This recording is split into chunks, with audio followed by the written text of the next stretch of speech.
South Africa's wine industry will be looking to increase its market share in China after it imposed provisional new export tariffs on Australian wines. The move stems from anti-dumping concerns and will effectively see several duties imposed on Australian wines entering China.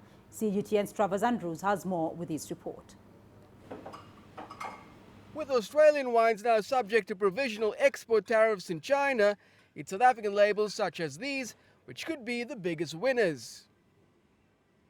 They could end up on the shelves of Chinese supermarkets and across e-commerce platforms, as the industry looks to grow beyond its 1% market share on the back of new tariff duties on Australian wines.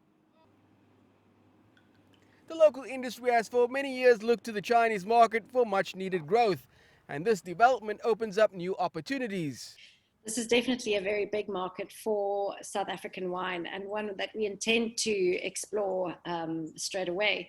Our market manager in China, based in Shanghai, has already started discussions with various traditional Australian wine importers, as well as bigger groups of companies. And we really feel that this is a good opportunity for South African wine in the Chinese market. It is the economies of scale that make the Chinese consumer wine market such an attractive drawcard for the industry, because growing beyond the current 1% market share could lead to greater sustainability for the sector. Traditional markets have been far from explosive, but China is shaping up to be one of the most important markets for South African wines, especially red wine cultivars. So in China, that population is becoming more sophisticated with wine. So there is an opportunity there to sell, or actually even for them to experience better quality South African wines. And also for me, long term, I see that there is a big potential, not only for red wine, China is a mainly red wine market, but also white wine.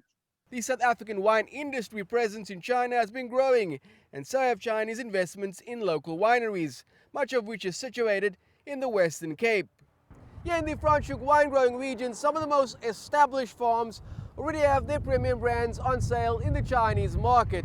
Many, though, have for years looked to upscale their volumes to the east. The industry, though, believes while the tariff issue does open up some new opportunities, a long-term approach to the Chinese market is what is needed. In terms of our relationship with Chinese wine importers, I think the most important thing to focus on for any South African wine exporter is that of building relationships.